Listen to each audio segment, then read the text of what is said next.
Here, my name is Diane Ashby. I am the current president of your homeowners association. I thank you all for being here for the presentation of the draft of the 2020 budget. The 2020 budget is one of the most important planning documents that we have for the immediate and long-range future of our homeowners association and its good financial health. On the stage today are our treasurer, Rep Benedict, our executive director, Damon Williams, Joyce Howard, chair of the finance committee, and we have our controller, Jeff is with us today as well. Seated on and around the floor are other members of the board, Bob Kalinda, our vice president, Jerry Schaefer, our assistant treasurer, Dave Palmieri, our secretary, Vince Gidwitz, who is our ex officio board member. Oh, I mispronounced his name, didn't I? Terribly, sorry. Vince G. Okay. Also with us, I think, are some other members of the finance committee. Bill Mead, toward the back. Is Duff Fletcher here? No. Also on the finance committee are Dave Wigg and Pat Lenz, and I don't think they're with us today. I'll give you some background. The HOA2 board established some goals for itself during 2019. Those goals address governance, the relationships between HOA1 and HOA2, grounds and amenities, and fiscal health of the organization. In particular, the fiscal goals hold the executive director and staff accountable for adhering to the 2019 budget, and they place monitoring and directing the reserve investments at the top of mind.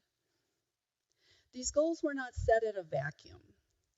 Although our resident-governed HOA is less than 2 years old, this HOA has a history of planning for the future that began several years ago with the first of 3 transition planning efforts. In the shadow of the 3rd transition planning research team and their report, the HOA also began to invest in strategic planning. From the initial strategic planning task force came a vision and mission that are not mere words. They are the guiding force for governing our HOA. The vision is that we live our dreams and reinvent ourselves in Saddlebrook's unparalleled foothills environment. Now that sounds familiar to many of us who are living lives we could only truly dream of when we were living in different contexts. The vision also acknowledges our unique setting of which we are both beneficiaries and stewards. Our mission for achieving the vision includes optimizing our vibrant lifestyle, ensuring a customer-focused organization, cultivating the strengths of our clubs and activities, maintaining a safe and attractive community, providing a financially stable and well-managed environment, and fostering our unique Southwest active lifestyle community. Today, the treasurer, the executive director, the controller, and finance committee chair will present to our community a draft of the 2020 budget. The dense pages of budget detail that have been posted on our website and the information and rationale for their recommendation that will be presented today are here for you to study and for you to make recommendations. What is being shared today is not something that was put together in a back room in a few minutes or a few hours. Input includes information about past budgets and past practices, the recent audit, which was our first as a resident-directed HOA, the 2 reserve studies, the most recent of which was completed this spring with intense participation of the finance committee, the staff, and other residents who had relevant expertise. 2 meetings of the finance committee with a quorum of the board present were advertised to our residents. It was hoped that residents would be interested in observing the very public and sometimes testy discussion of touchy budget issues and would make comments at the end at those meetings. The presence and comments of those 20 or so who were present were very much appreciated. but I have to admit that I was personally disappointed that more of our residents didn't take the opportunity to be part of that messy and, yes, very tedious process and conversation. The draft 2020 budget in its present form represents 5 months of work and the Finance Committee's, your fellow residents, best recommendation to date, consistent with the HOA2 vision and mission. What they will present will undoubtedly create some conversation. They could have taken the easy way, presenting a retread budget with small changes and an apology that the services expected cannot be delivered, and so dismissing or ignoring the important elements of the HOA's mission. You will see that the budget team has made a different choice, while still unable to give everything to everyone that they desire. The proposal put to you today fulfills a fiduciary responsibility to protect not only Saddlebrook lifestyle, but Saddlebrook property values. The proposal addresses unavoidable cost increases, investments in HOA2 amenities, and responsible investment in our reserves, which is essentially our savings account for the future. At its May meeting, the HOA2 board issued the following guidance for development to the 2020 budget, and you'll see an outline of that guidance on the slide. At top of mind is preservation and expansion of the Saddlebrook quality of life, in keeping with our vision and mission, based on sound fiscal practices.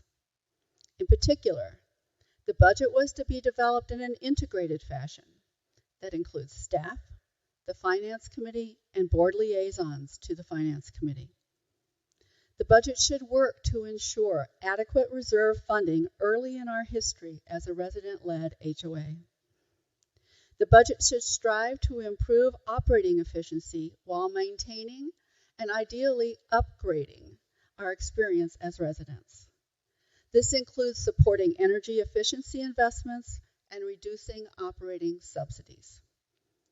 As we look longer term into 5-year budget planning, the direction given includes considering the impact of a renegotiated reciprocal agreement between the homeowners associations, the impact of the Common Area Landscape Task Force recommendations.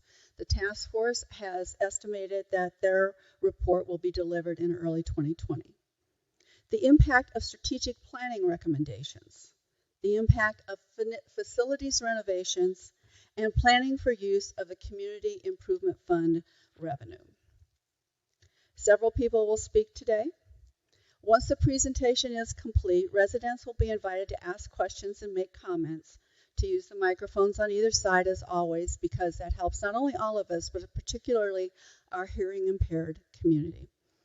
Ask you to keep your comments to 2 minutes or less. I personally appreciate the presence of each one of you, as do my fellow board members and members of the Finance Committee and the staff. Thank you for taking an active interest in the future of our community. Yes. Microphone, please.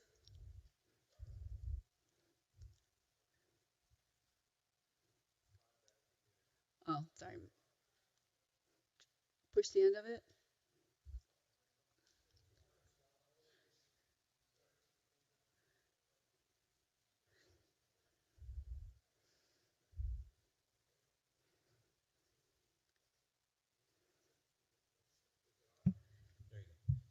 Is it on? Yes. Yes, sir. Point of order, Ron Betchke, Unit 42.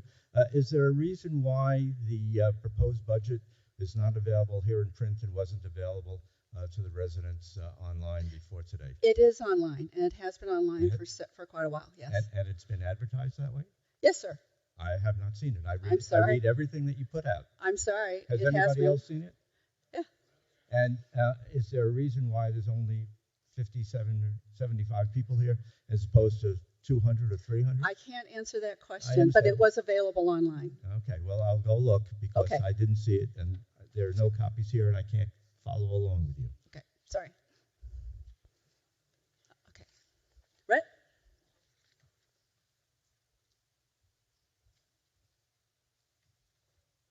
Thank you, Diane. Good morning to everyone. By the way, in my briefing today, we will not be going through the entire budget line by line, there's something like 500 lines in the budget. I think most of the audience would walk out before I got done. So if we can move to the next slide, Dale, which is just an introduction. There's what I want. I got it.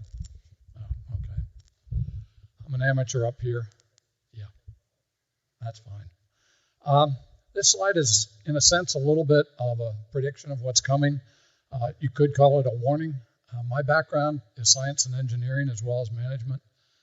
And so this slide, if you cannot read it, says, I'm going to bombard you with graphs until you all agree.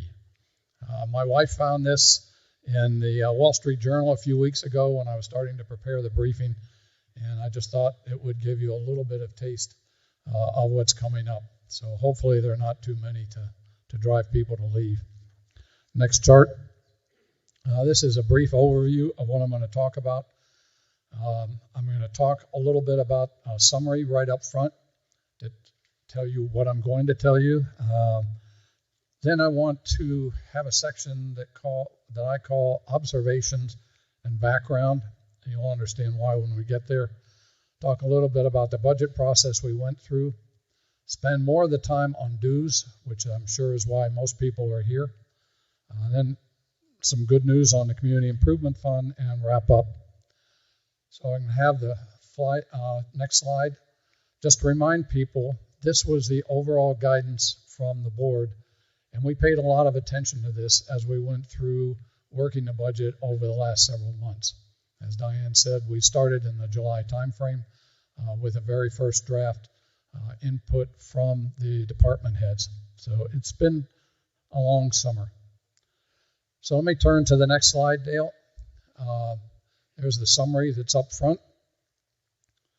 We have a 5-year budget. We have a 5-year plan. We have a 2020 budget, and I'll talk to the differences between budgets and plans shortly.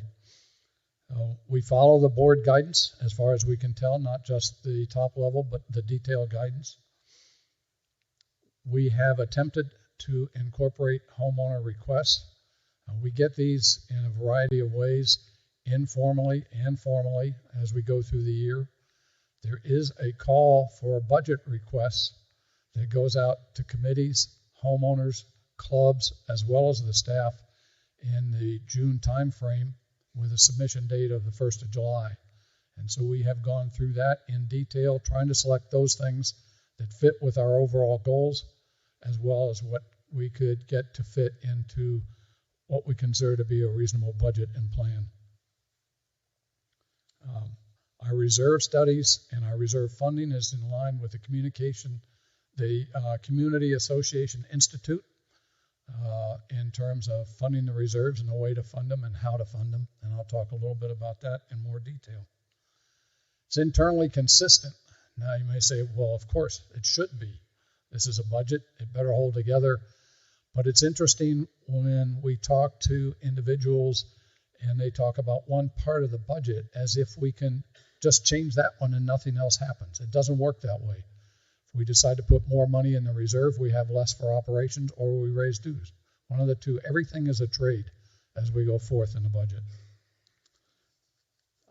We have also set some constraints, both on the minimum funding for the reserves, not minimum funding, but the minimum balance at the end of the year, and also on the margin of revenues minus expenses. Some of you may remember when I talked last year about this time as a member of the Finance Committee, and we were looking at a margin of 0.5% at the bottom line of our budget. And I think we're doing reasonably well, but it was a scary number. So I'll talk a little bit about our dues relative to comparable communities. That's not how we established what we thought ought to be the dues or what our recommendation was from the budget team, but it is just a comparison. And as I said, I'll talk a little bit about the Community Improvement Fund. Next slide, please. I want to talk a little bit about transition. I've gotten some emails. I think one of them talked about transition. Well, we're 2 years through transition. We should be fine. It doesn't quite work like that. A transition is not a point in time. It's a process. It takes time to work through it. If you think about when we were under the developer control, there were several things that we all knew the developer was interested in. New sales, not resales, which is what we care about as homeowners. He cared about appearance. Obviously, he cared about function. But from our point of view, where we will probably be here for a number of years, function is extremely important, as well as appearance. He had a very large staff supporting him in Saddlebrook Development Company. So if he had a problem in one area, he could go over, grab somebody out for half an hour, and get it solved. If we want to do that, we have to hire it. So it does make a difference in how we do the staffing. And then long term, he was near term, 10, 20 years.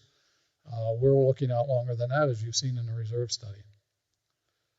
So if I could have the next part of this slide. Shown at the bottom, I talk about the phases of transition. And I've identified 3. Discovery. A lot of talks last year. We're talking about the year of discovery. We found out where things were. We finally got our hands on the money, got ourselves authorized to be able to write checks on the money. All took time through a period of discovery. If you were a medical doctor, you might think of it as triage. The phase I think we're in right now is reestablish and rebuild. We've been working over the last year and a half on new policies in the financial arena and in clubs and committees. We're trying to rebuild how we go about the budget now that we're in a different environment. Down the road, as we ease through this particular period of time, we'll be trying to fine-tune and normalize the financial processes going forward. So it will take time, my estimate, and from what I've seen and talked to other folks in other communities, 2 to 4 years to get through that process. I'll give you an example from HOA 1 because they're the only ones around here that I know enough about. They transitioned in '99. They had a fairly big transition expense, at least so I'm told. Then starting in 2005, which is 6 years later, they had a series of 8 years of assessments that totaled over $3,300. We were trying very hard not to get anywhere near that. So if I could go on to the next slide, please. Another thing we've started doing this year is trying to lay out a financial model. It's a spreadsheet, homegrown, but it's an attempt to be able to look at alternative budget scenarios, looking at the difference in revenues, expenses, balance of the reserve fund at the end of the year, and even the operating margin. The purple that you see on the chart is the 5-year plan that was done back in 2018, and it's specifically showing reserve funding. The orange is the reserve study that we just got a few months ago. Whoops, wrong slide. That's what happens when you jump ahead and don't look at what you're doing. So this is a long-range model.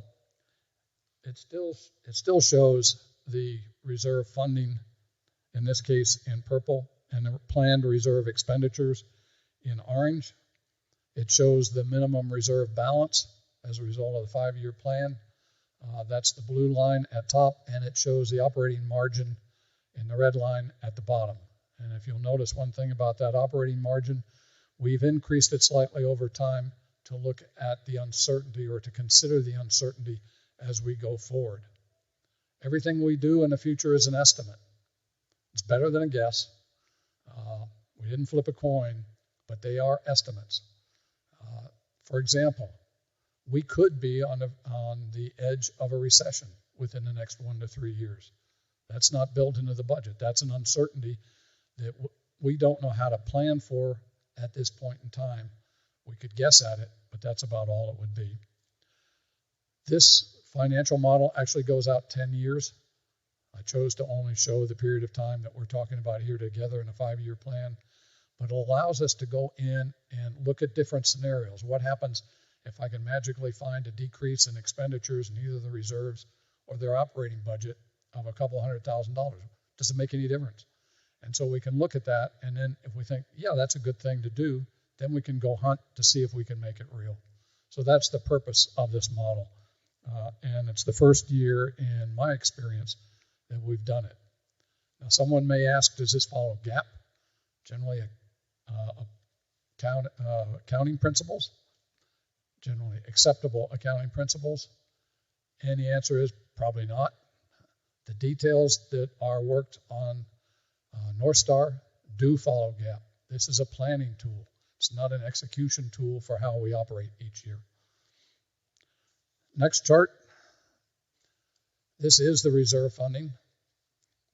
And what it shows is the 5-year plan, the 2018 to 2022 5-year plan for reserve funding. And it also shows the reserve study report, as I indicated. And you can see, well, 2018, 2019, their history. But in 2020 and out years, the next 2 years, there's a significant difference between what the reserve fund, the reserve study recommended, and what we had in the 5-year plan. If I could have the overlay, this quantifies it. It's $700,000 in 2020. That would have been a very big chunk to swallow. The plan is not going to go that high. The following year is $1 million. The year after that is another $1 million.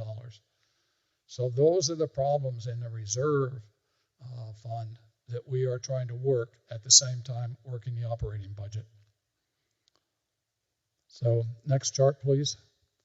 I've gotten asked several times, sometimes at the Finance Committee meetings, why is the reserve study so much higher?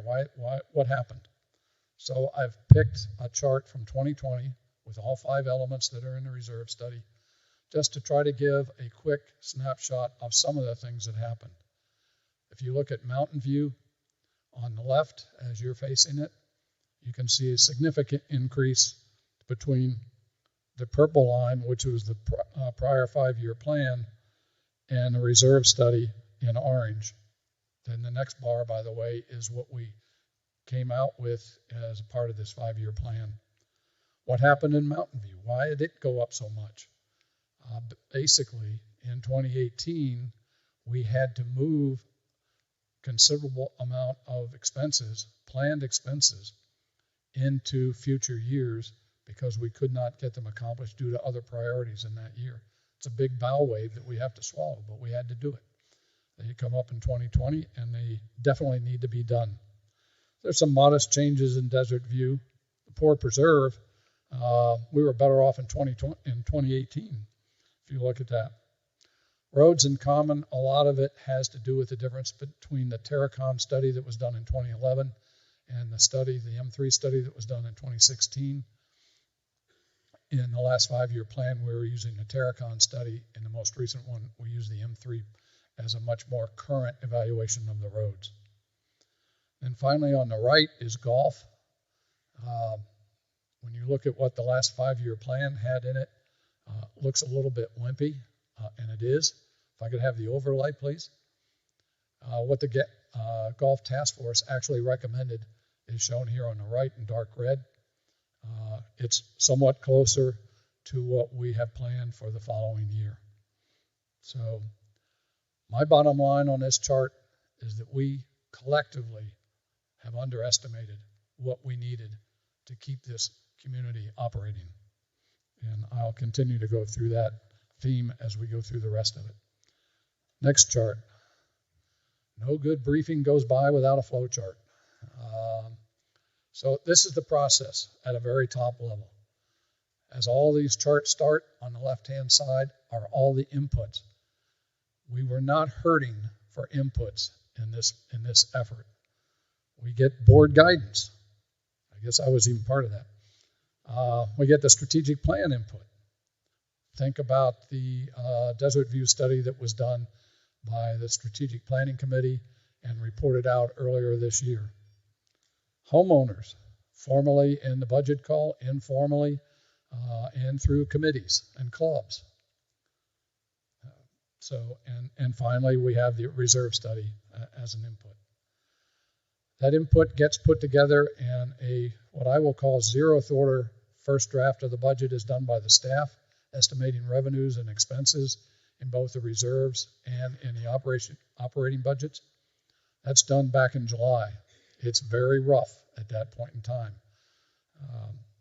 Finance committee started looking at it at that point in time, as did Jerry and I as part of the board. At the bottom are two constraints that I mentioned earlier. One is for the minimum reserve balance. People who ask me, how did you come up with that number? I like to tell them I flipped a coin, but that's not accurate. We looked at the reserve study, the recommended funding in the reserve study, and this seemed to be consistent with it. We looked at it through the life cycle of it. At some time, the recommended balance was somewhat less than this. Other times it was more. 2.5 to 3 million is about what we estimate we will spend over the next 30 years. Actually, it's closer to 3. The total reserve study has over $90 million of work to be done over 30 years. You do the math, $3 million a year.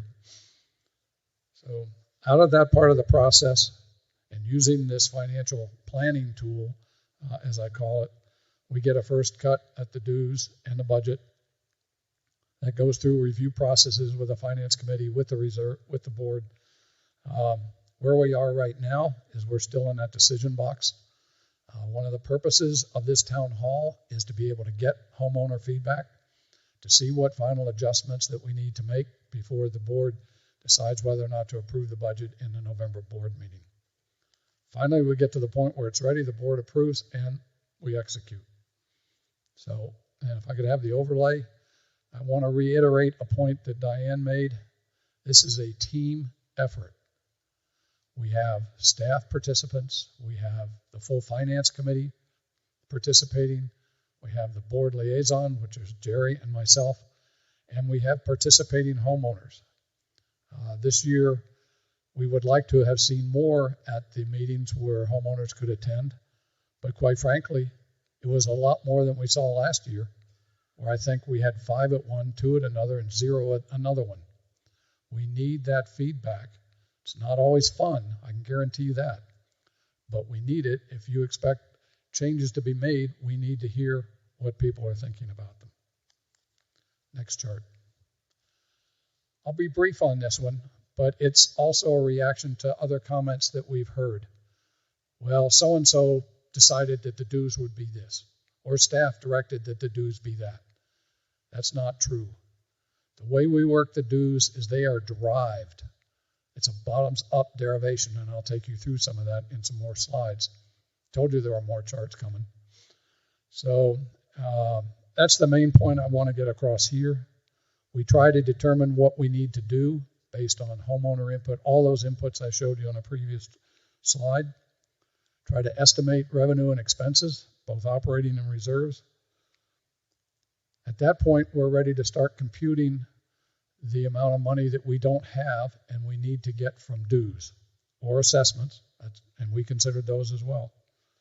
And finally, we get a critical review by homeowners, finance committee, board members, complete it, and publish. So it's a process. Next chart. I mentioned that we estimate the revenues and expenses. This is operating budget only on this chart as it is right now. And it is the revenues that are counted on here are the revenues that are generated by the amenities and by what we call miscellaneous income. The rent we get from the renting the land for the Verizon cell towers. The money that we get for doing the paperwork when somebody sells their house. They have to pay like $400 a house. These kinds of things are in there, plus our interest expenditures. If I can have the first overlay, what you will see is that for 2020, when we did this, we were approximately $5.6 million short. So that is the first piece that needs to be made up by dues. That's our only other source of money. The CIF is not used for these purposes. It has an entirely different function. The same thing is true with the Golf Improvement Fund. And so that equates to about $1,845 per home. I'll show later how this travels over time. There are three things that are not in this plot: the allocation or the funding to the reserves, capital leases, and any margin for the operating budget. Next chart.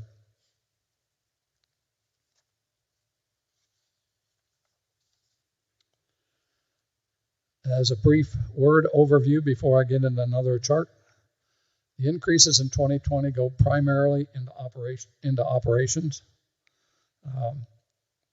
For that, when you include the capital and the margin, you need about $2,027, which is a $271 increase. And for the reserve, we need $457, which is a $53 increase. Those add up, as those of you who have had the opportunity to look at the budget online, to a $325 increase and a dues level of $2,484. As I said, the emphasis in 2020 is on the operating budget, with some approximately $200,000 increase in the amount of money going to fund the reserves. In 21 and out, most of the emphasis is on funding the reserves and bringing them up to where we think they need to be. At the bottom of this chart, I've put some words for perspective, and that is, where do we fit with some of our other Robeson communities? We were at 2160 this year. We're tentatively going to 2484 next year. HOA 1 will be at 2483 next year. That's sheer coincidence. We found out about that later. It's interesting, but it's just a coincidence. We were not planning to do that. Saddlebrook Ranch, which is a lot newer, so you would think would have a lot lower expenses, certainly for the reserve and maintenance. They're currently at 2702, which includes a $350 amenities fee, but does not include a $300 a year food and beverage minimum. I don't know where they will be in 2020. So I would argue we're competitive in that sense. I also stumbled across some HOA 1 information on what they've been putting into the reserve fund. Remember, we're 3,000 rooftops. They're 2,000 rooftops. They're putting in roughly the same amount, maybe even slightly more than we have been putting in. I draw the conclusion we're underfunding, have been underfunding the reserves. So, next chart. What I've done here is try to put together the buildup of the dues over a period of time, showing from 2018 through the end of the 5-year plan, 2024. The blue part of the column is the shortfall in the operating fund, just the difference between what I called the amenity revenues and the miscellaneous income and the planned expenditures. The orange section of this is the amount that needs to be contributed to the reserve fund. The purple, the small little purple part of the bar at the top is capital expenditures. Now, anybody that knows accounting knows that those really go on a balance sheet, and that's right, when we report them out at the end of the year and they're audited. However, they still require cash. And so what we've tried to do in this view is look at where we need to have the money coming in to be able to pay for those leases, those capital expenditures as we go through the year. They show up in a different place on the end of the year financials, but they are still money that we need to have. Think about buying an automobile on time. You need to pay for that every year out of your operating budget, whether it's some other kind of expenditure in accounting terms or not. Notice in 2018 there's no margin. Margin is a yellow line at the top. Notice 2019 with our 0.5% margin is hardly, you probably can't see it from out there. I can barely see it on the printout of the slide I have here. In 2020 and beyond, we the budget team are asking for approval of a 2% margin at the bottom line. That may seem like a lot of money, because it's about $250,000 next year. It is a lot of money, but we're spending about $12 million. So it's really not a big number in that sense. We had some hiccups this year. Now, granted, it was in the reserve budget. We had a pump station go out, $200,000 at one whack. So fortunately, we could cover it in the operating budget. We adjusted the 2020 budget to fix up the other one on Mountain View for another $200,000. That was not in the reserve study until a little bit further in the future. As you go to the right, you can see how this evolves. And one thing I'd like you to notice is that as you move to the right out in time, the orange bar is growing faster than the blue bar. That's our current thoughts and estimates about how we need to manage this going forward. Put more money into the reserves, keep control of the operating budget. It won't leave a lot of room for significant new initiatives, significant adds to the staff, but that's the way we are looking at it at the present time. If you can read the bottom part, you'll see that it talks like 2018 has an A after it. That's for actuals and audited actuals, by the way. 2019 and 20 have a B, that's the budget. Beyond that, it's a plan. P does not stand for promise. Okay, I've had a few conversations on that one too. I don't want to stand here and say, well, that wasn't me. The point is, the people that are up here doing this at any given time are trying to put forward their best estimate of what the HOA needs. It's a plan. As I said last year, a plan rarely survives first contact with the enemy, which in our case is life. And so please look at it in that context. According to the plan, there would be another substantial dues increase next year. That will depend on how this coming year goes. So if I could have the overlay for this, it shows you the specific numbers, and these are all in what's published online for the out year. We would like to be able to tame these going forward, but we have got to make sure we are properly planning for the financial health of this HOA. Next chart, please.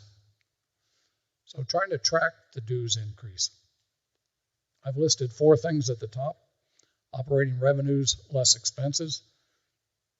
The change between the 2020 proposed budget and the 2019 budget. We don't have actuals for 2019 yet. We have them for 9 months, but not for the full year. The hit for that is $146 in the dues. Going down, the reserves increase is $53, as you saw on an earlier chart. Capital expenditures and leases, $59, and the margin is $66. That's for that 2% margin. So that, I want to point that out. People have asked, well, where's the money going?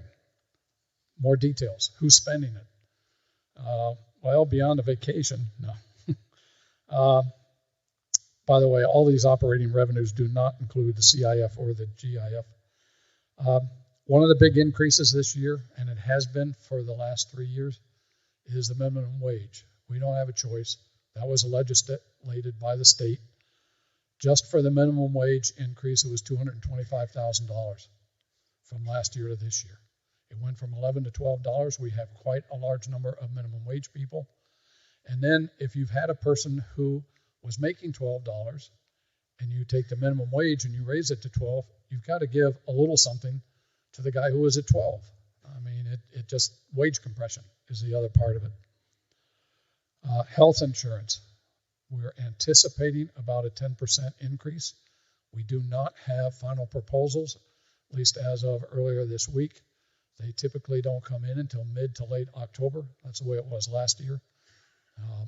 But Lori has made estimates based on her discussions with a lot of the different providers. So that's $100,000. Then we also have had some, you have to allow for raises. Those who weren't minimum wage still are looking at the possibility of a wage. So there's a lot of money coming in labor. Labor is roughly 50% of our total expenditures. $6 million. So there are some staff additions, common area. We're getting more requests for work in the common areas behind people's homes. That's the whole subject of what the Common Area Landscaping Task Force is looking at. They're not done yet. We anticipate recommendations late this year, early next year, but we don't have them at this point. But this is a current expense where we're spending a fair part of one day with our common area staff satisfying those requests. So we're adding a person to do that next year. In facilities, we are underutilizing some of our more skilled technicians, and so we're trying to backfill with some lower skill workers to do the things that they can do and use the ones with higher skills for the things that they're more valuable for, repair and maintenance primarily. HR, we're one deep in HR. Lori, she's it right now, except for some administrative support, staff, copying, that kind of thing. We've already had to go through, in the last couple of years, some increases in our general administrative staff so that we had resilience on the team. And so we will be adding a second person in HR. There's plenty of work for that person to do, and they will be able to backfill if for some reason Lori is not able to be there or wants to go on a vacation once in a while. So, agronomic improvements, big word. Paul's been using it, so I figured I would. Some of those are coming in golf, basically rebuilding the soil conditions on 2 golf courses. That requires a lot of sand, a fair amount of fertilizer, and it's a multi-year process, as he's explained in the town hall dedicated to the golf courses a few weeks ago. There's about $170,000 in the 2020 budget for that item alone. Common Area Landscaping Task Force.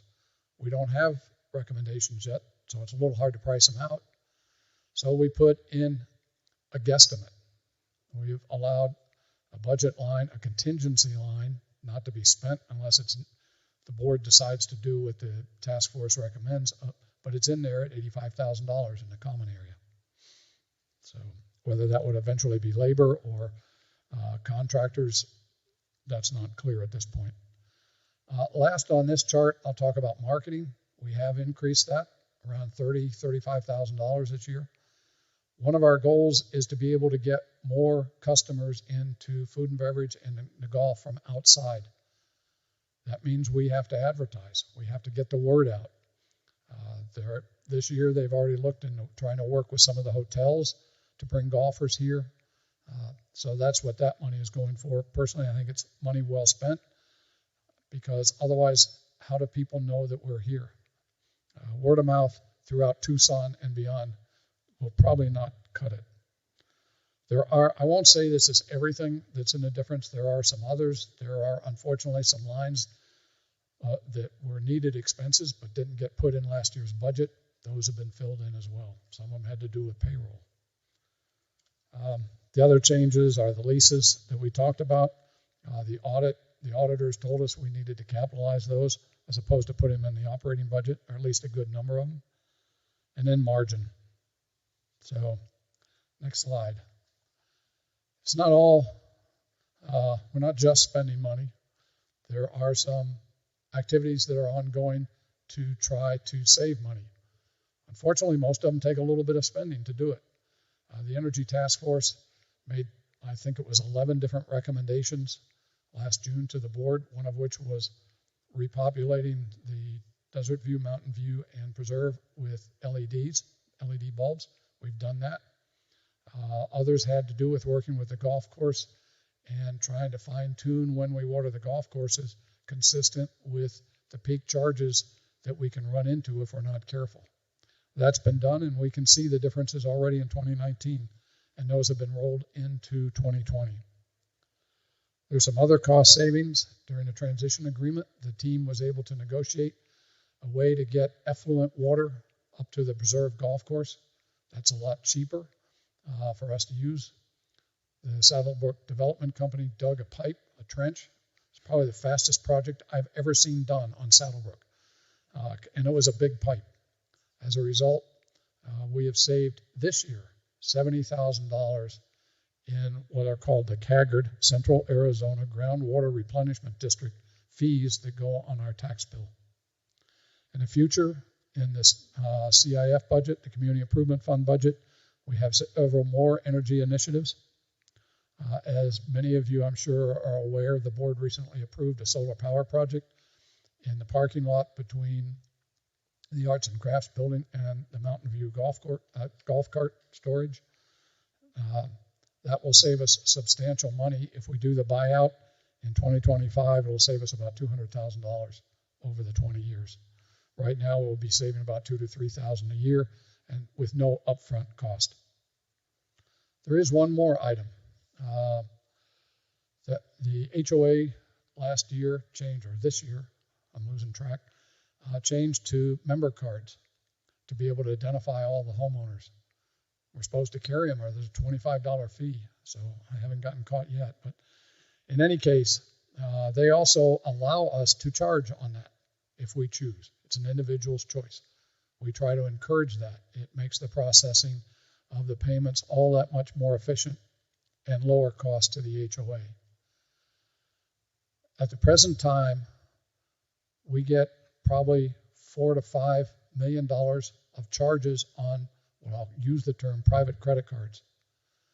That leads to a service fee that we have to pay, the HOA, you homeowners have to pay to those credit card companies. Probably this year it'll come out to be $170,000, $180,000. So it's a substantial amount.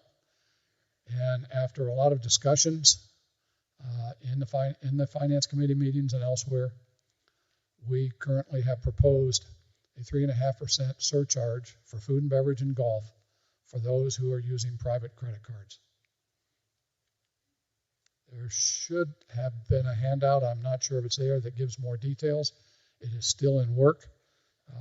Later in the Q&A, if there are questions, we can go into them. Next chart, please. This is, again, one of the charts out of the financial planning model, and it shows the annual amount of money coming into the Community Improvement Fund based on the 5-year plan that we've described. That's in blue. One of the things that the board has talked about, it has not made a final decision yet, is to change the strategic emphasis of the Community Improvement Fund from annual projects and using up a fair amount of the money we get in each year to trying to put more into the fund over time. So if we need something big, if we want something big, think the multi-use activities center that came out of the Desert View study, we're saving up money and this is a place to do it, as opposed to say, yeah, I want a MUAC, okay, here comes the assessment. I'm not saying an assessment might not be necessary, but at least we'll have a fairly substantial set of funds to be able to do that. I don't know whether you can read this or not. I have to bring it up closer myself. In 2022, if you look at the axis on the right, you're somewhat over $1.5 million in that fund. That fund will be, is invested, what we have is invested at Charles Schwab in CDs and money market funds only, insured CDs. So from my way of looking at it, it's good news. If we need periodically to spend several $1 million on some major improvements, upgrades that don't fit within the reserve type of expenditures, we will be generating and investing the money to be able to do that. Next slide. Okay, this, I've already gone through most of this earlier. I will argue that we have accomplished, and I've given you the highlights of the budget and the 5-year plan. So at this point, I would like to introduce Damon Williams, who's our Executive Director, followed by Jeff Bristol, our Controller, and then wrapping up with Joyce Howard, the Chair of the Finance Committee. Thank you.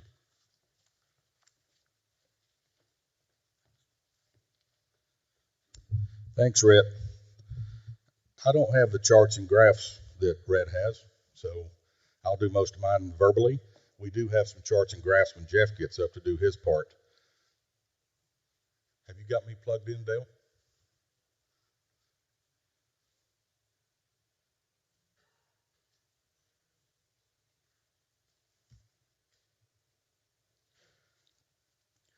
Okay, again, welcome. You can go on to the next slide. I'm going to go through the agenda that staff basically follows through the process. Rhett kept referring to we start the process in July. Staff actually starts the process in mid-April with some of my guidance before we get board guidance. And we have about a 50% rough draft by the middle of May every year before we get the board guidance to continue through. Next slide.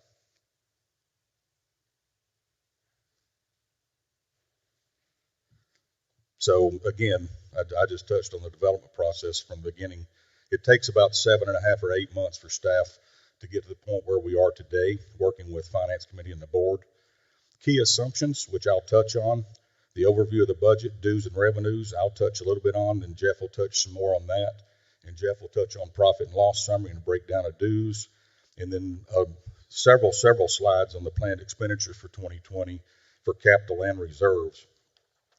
The board decided to forth with some of the board guidance to make sure we were going down the trail they wanted us to. So then the board of directors and finance committee reviewed the second draft after the last open committee town hall and the board town hall that we had. And again, thanks for everybody that came to that. The recommendations and changes were incorporated, and that puts us to where we are today for this town hall meeting. And then the final draft will be developed after this town hall meeting and recommendations from residents, staff, committee, after we hear feedback. And then, of course, they approve at the annual business meeting of the board on November 19th. Next slide. Key assumptions. I'll start on this in April, work on it through the summer as things can change. This is all basically research. Inflation, 2% is estimated for 2020. Increase for utilities is anywhere from 0 to 5%. 5% is on the water bills. We have not been told of any increase in electricity for next year. Water is supposed to go up 27% the next 5 years in most of the localities here in Tucson. Marana has already announced that. The city of Tucson has announced that. So we put in 5% for the next 5 years as a safety placeholder, basically because Robeson owns the water companies, and once these other utilities get approved by the Arizona Corporation Commission, I'm sure they're going to apply for the same type of increases. Food cost increase, roughly 2% across the board for 2020. New home closures, we've estimated at 60 for 2020. We estimated 60 for this year, and we're well on pace for that for 2019. Home resales, we estimated 175 for 2020. You can factor in anywhere from 5 to 8% of your total rooftops will be resales once a community hits 20 years old, just as people age out and new people move in. We're on pace to sell about 190 to 195 resales this year. That's all very much economy driven. Wage increases, we've recommended a 3% merit max per department, so some departments may hit that, some may not be that high. Again, he touched on minimum wage, what goes up to $12.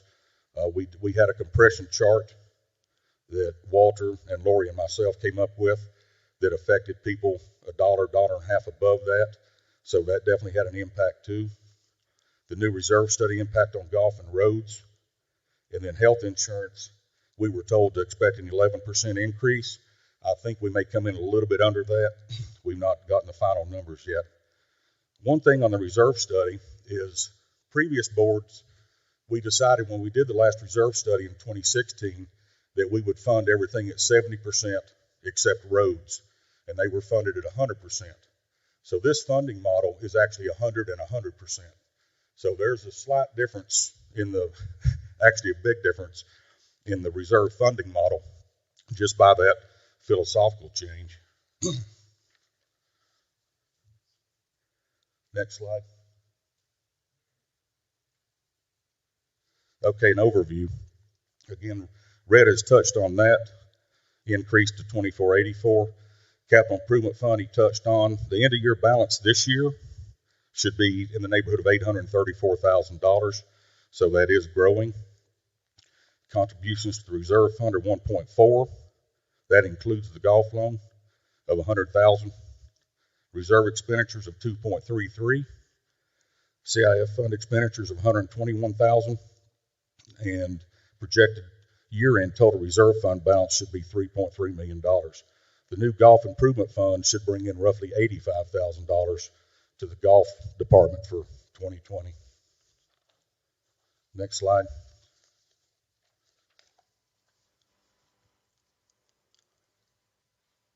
This shows the dues history from 2012 through 2020, and we had a 0 increase in 17 and only 3% in 2018. So even with the proposed 15% increase going into 2020, the average increase over that 9-year span is 5.5%, which is well within averages for an HOA of this size. Next slide. Rhett touched a little bit on this.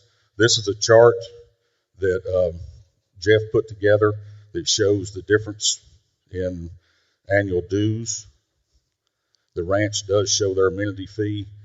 We don't think Pebble Creek and Ropes and Ranch show their amenity fee, although they do have one. And I will say down here with Sun City Oro Valley, they don't own their roads, and that's a big money deal to them. And their community improvement fund is 1.5 times their dues, and they're actually considering raising that to 2 times their annual dues. So we're very competitive still, very competitive on a national basis, and we'll leave this up until I sit down.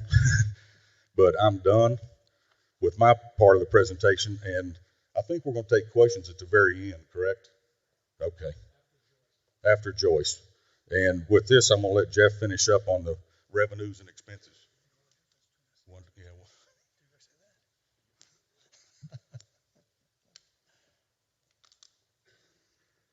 These are my people. Numbers, budgets, graphs. You're a good-looking bunch. I'm going to ask for some audience participation as we're into the 7th inning stretch right now. So I'd like to get a show of hands for any of you who have a household budget.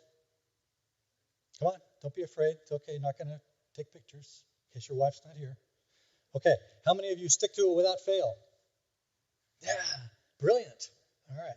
I want to just give you a quick personal story. My wife and I agreed on a budget about a year ago. I nicknamed it the straitjacket budget because it was so constrictive. And I kept a spreadsheet month by month, column by column of every receipt that was brought home. Every bill that came in, it was brilliant. For over a year. Well, last month she comes up to me and she said she'd like to increase her allocation on a weekly basis. So I'm thinking, well, justification, stick to the budget. And I asked her why. And she said, because I said so. Which, of course, put an end to the conversation. And I've since abandoned my wonderful worksheets. Before we get to the next slide, I just wanted to share one other thing that happened to me this morning just because it was apropos. As I was getting ready for work, I accidentally knocked off the soap dispenser and spilled the 3 different elements onto the floor with a very loud explosion of plastic, which I'm sure woke her up.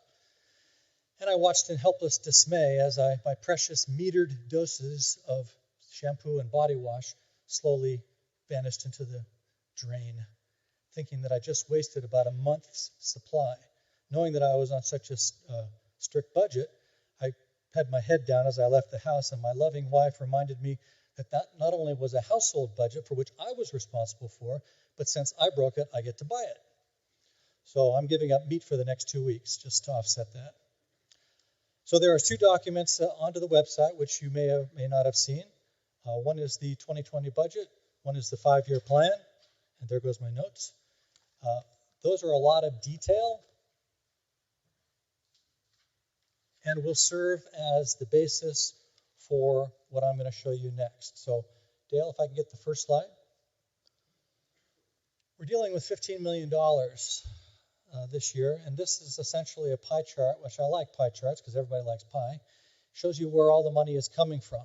You can see on the bottom there, the big yellow area, of course, is the community service fees, which is roughly 50% of where the revenues come from. The 2 other large ones, obviously, are the golf in green and the restaurants in blue, and then the slivers along the side.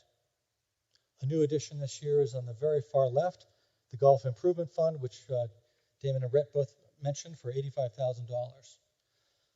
So if you're wondering what the source of our revenues are, this essentially explains it all. Give you a second to absorb that. Okay, next slide. Since dues consist of half of the budget, I thought it would be important for you, as we do every year, to show what your dues are paying for. Not the other amenity revenues, but what your dues are assessing for. This is the pie chart showing where your $2,484 is going to go next year. The three big areas, actually the four big areas, of course, is a reserve fund contribution, which is roughly 18%, general administration, which is roughly 24%, facilities about 22%, and common area about 11%. So on a monthly basis, let me adjust this real quick. Sorry, Joyce. On a monthly basis, how much does it cost you? Okay, so golf courses, $9.13 a month. Theater, actually you get a benefit of $2.12, et cetera, throughout each one of the pies.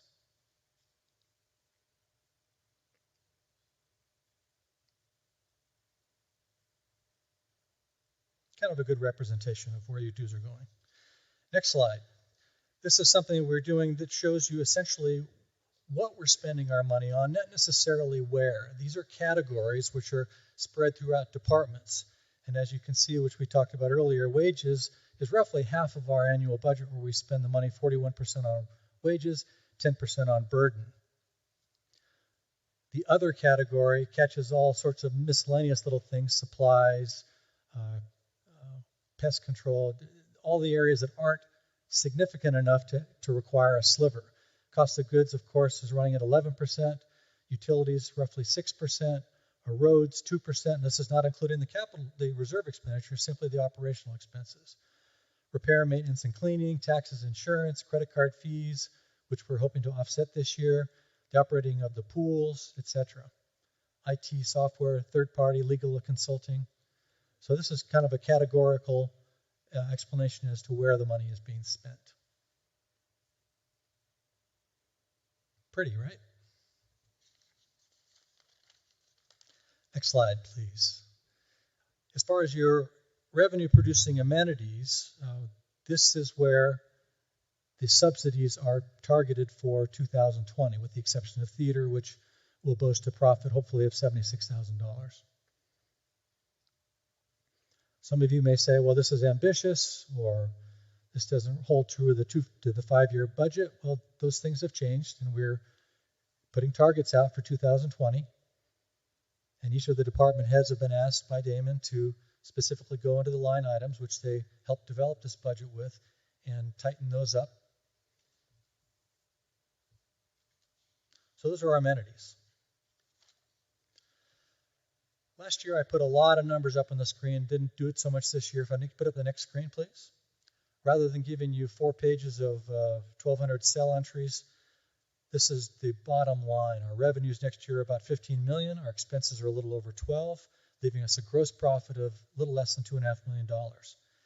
From that $2.5 million, we'll be transferring out to the reserve fund, the golf loan repayment to the reserve fund, and the fourth line is a CIF portion of the reserve fund. Those 3 line items are roughly $1.4 million. Then our CIF Community Improvement Fund will be about $412,000. The new Golf Improvement Fund will be about $85,000. Our capital leases, which are relatively new, as we bought a bunch of new equipment last year for the golf course, is around $173,000. And the remaining new capital expenses, which Damon alluded to, which we had about 48 requests for, a little over $1 million request, we're budgeting $126,000. That gives us a margin of $250,000 after everything. It's not a lot, but it's not insignificant either.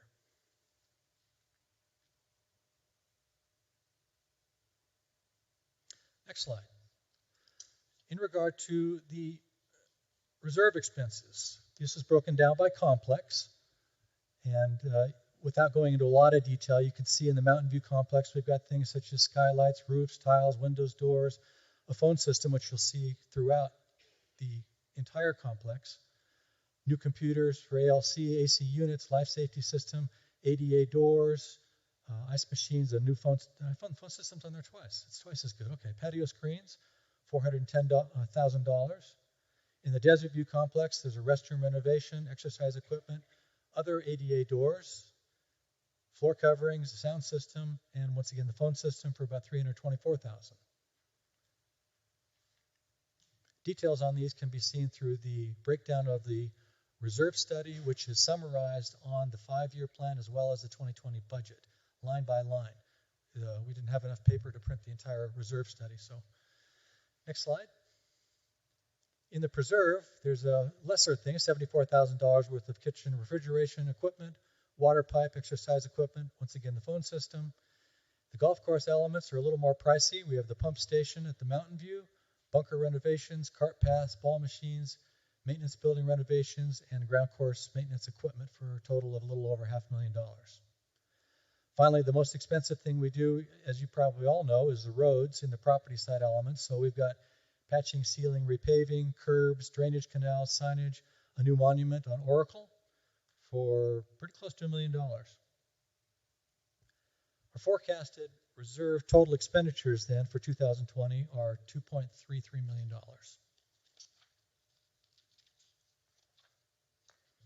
So where does this money go? Specifically, just kind of get a view. The next slide will show you kind of on the property where it's all being spent. The majority, as you see in blue, is the property site, followed by the golf courses, followed by the Desert View Clubhouse, and then the Mountain View and the Mesquite are pretty close. Those are combined, actually, but I broke out the Mesquite because people wanted to see what specifically is going into that building area. Reserve has only got a slight sliver this year at 3%, so that's essentially where all the reserve money is being spent. Second to last slide is the capital expenditures. This is $126,000 we've budgeted. Was anybody here last year at last year's meeting? Did you remember anybody did this? Did the PowerPoint? Some of you might not remember this because it was a subliminal message that I'd slipped in there, and it was a budget request for a popcorn machine for the accounting office. I just wanted to let you know that I did get an answer, and I received my 1 bag of microwave popcorn. There is no machine, so we are tightening up everywhere. However, we do accede to the request for a hearing loop system, which is long overdue in the Catalina room and Sonoran room. It's going to be very beneficial for those of us who are straining to hear some of the things that are being said. ALC computers and software for $27,000.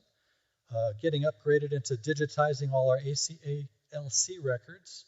And the Mountain View Clubhouse, formerly known as Bistro, which some of you caught, I did not put on the first edition of the budget on the website. It's been since corrected. And then there's a contingency, which, as you can see, is far more than half of the total budget, because every year things come up.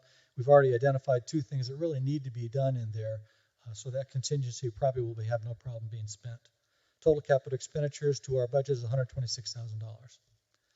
Finally, our last slide is our community improvement expenditures and our golf improvement fund, which is new this year. Pickleball restrooms, everybody's excited about pickleball. We have a Mountain View bar extension design for $5,000. There's energy efficiencies to be determined throughout the property. We've already done quite a few of those this year, as Red alluded to with LED lights. Solar is another consideration, although that's not really an expense because that's not going to cost us anything. The Crosswood at Sandalwood. And then in green down there that we've identified 2 of the immediate needs for the golf improvement fund, and that is the golf shop renovation and some rental clubs for golf clubs. If any of you have rented our clubs, they're ratty at best. One of the things I don't think we really talked too much about is the simulator. I'm not going to really touch on that. People will probably ask questions about that.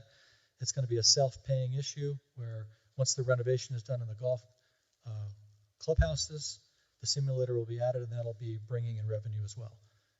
And that finishes my portion. I'm bringing up Joyce Howard, which I will adjust your mic for.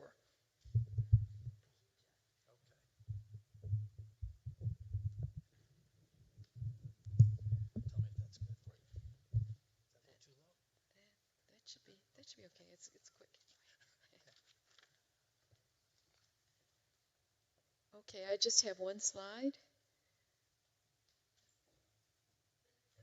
That's not it.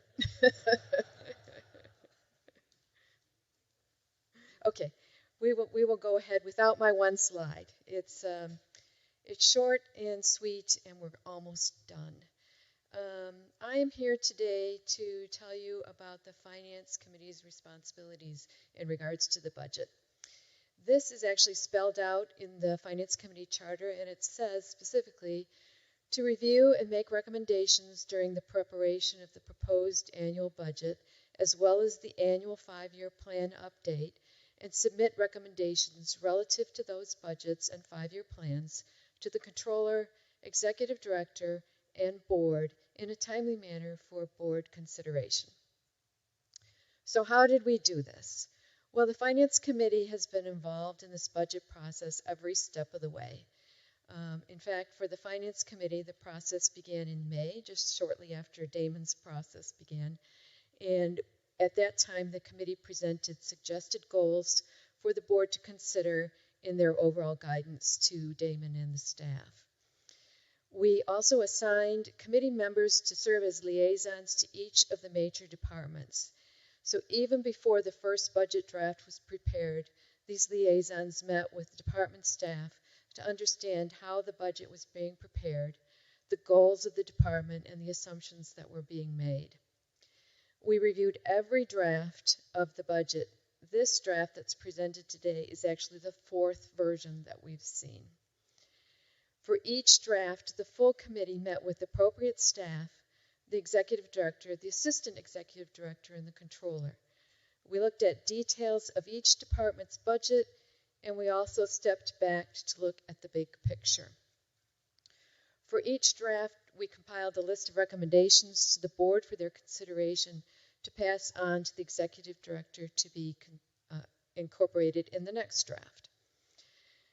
The committee also considered the reserve study recommendations and various expenditure and funding approaches and their likely effect on the association's dues. We also considered department and committee requests, recommendations from golf and strategic planning committees, the Energy Task Force, and the Common Area Landscape Task Force. We had many, many lively discussions, and we did not always agree, but everyone's views were heard and debated. After this extensive review process, we concluded that the proposed budget is reasonable and sound, and that the proposed dues increase is necessary to adequately fund our reserves, put the association in a sound financial position, and maintain our facilities and amenities to support our Saddlebrook quality of life. The Finance Committee recommends that this proposed budget be approved by the board. Thank you.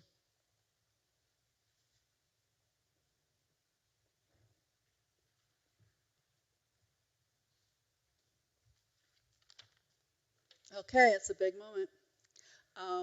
I will try to be the traffic manager, the panel up here, or we have other experts on the floor who can help us address any questions.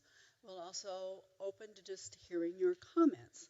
So if you'd use the microphones, please respect the 2-minute limit in part so that everyone gets an opportunity. If you have multiple questions or comments, you can go to the back of the line and try again. So we'll start over here. It's working. Thanks. First of all, I just want to take a minute to thank all of you guys for your hard work, because I know it's a challenge, shall we say. That said, I have this little paper that was out front here that's about, has to do with the credit card proposal fee, 3.5%. I guess my comment would be, and I can take this to a number of things in the community that you could do the same thing with, but I'll use golf as an example. I'm not a golfer, but I pay a lot of money in my HOA dues every year for golf, something that I don't use.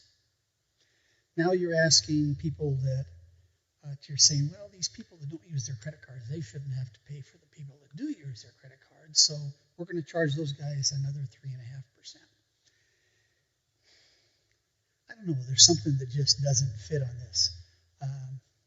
I don't object to the money we're spending on golf, but I do object. I wonder what the golfers would say if you said, we're spending, I think, $332,000 negative out of our pocket every year on golf. We're supporting probably a lot more than that. And yet, we're not asking the golfers to say, well, we're going to tag a fee on the top of here because we got to make up this $325,000. So I think you need to rethink that whole process. When I go to a restaurant to eat, they don't have a restaurant that adds money if I use my credit card or doesn't. And I don't think it's a policy that we ought to put in place here. The other thing I wanted to mention briefly is, again, going back to golf. We're spending a lot of money on golf. I'm not a golfer, but I voted for buying the golf courses. I vote on supporting them. It's fine, not a problem. You got a group of people called pickleball players here that are the fastest growing club we have in the community. Something in the neighborhood of 700 people currently, and probably growing rapidly if we can supply some facilities for them. And yet you're asking this group of people to come up with a quantum bunch of money, like, I don't know what it is, $800,000, $1 million maybe. I don't think we really know exactly what it's going to cost to build these courts. And they're doing that. But I don't see, other than the $30,000 you put in the budget to build restrooms, that's the first expenditure of any significance I've seen the HOA approve or say they're going to do regarding pickleball. And I think related to the other sports and the number of people that are involved in it, it's not getting its fair share of attention or financial support in this budget and or from our board of directors. Thank you. Does anyone want to respond? I'll take a stab at the credit cards briefly. We did spend quite a bit of time going back and forth on this particular issue. There were some that felt strongly we should just increase the price of the meals. But somehow that didn't really seem to do it. Yes, it got us more money, but it didn't sort of target the source of the cost challenge that we are facing. I might point out recently, HOA 1 golf course, you cannot use a credit card there anymore. We looked at that option as well, push everybody the members cards. That doesn't work for us in a couple of different ways. One, I think I would have had to duck the tomatoes up here at that point in time. And two, we want people coming in from the outside to use some of our facilities. And they will come in with credit cards. They don't have amenities. They don't have member cards. One other point. You're exactly right. We all pay for amenities that we do not use. But we also have the option of using those. I can go down to the fitness center. I don't do it often, but I can go down there and use it. I can go play golf or not. But not one of you can use my credit card miles. It's a different beast, at least in the eyes of some of us. To address the question, well, if I go to a restaurant, I don't get charged for it. We're starting to see restaurants down in Catalina and in Tucson. I went into a golf station the other day. There was a difference in price, depending on whether you used a credit card or cash. So we are seeing it. I might remind everyone, I think it is on the 6th of November. There is another finance committee at which a quorum of the board might attend and is open to homeowners to make final decisions on some of these items. It's a little bit more conducive to discussions than this room, so there's another opportunity to do it. So on pickleball, I will add only one comment. I'll add two. I think recently the golf course identified there are like 1,600 players of golf out of the HOA. That's what I would call unique players. You only get credit for one time. Question that came up in tennis a while back, pop tennis. Second, there is another item that's in the budget for pickleball. It's not obvious. When we finally purchased the land down there for parking near the pickleball courts, we have a dirt driveway into the area. And so we're planning to pave that. It's a cost of about $70,000.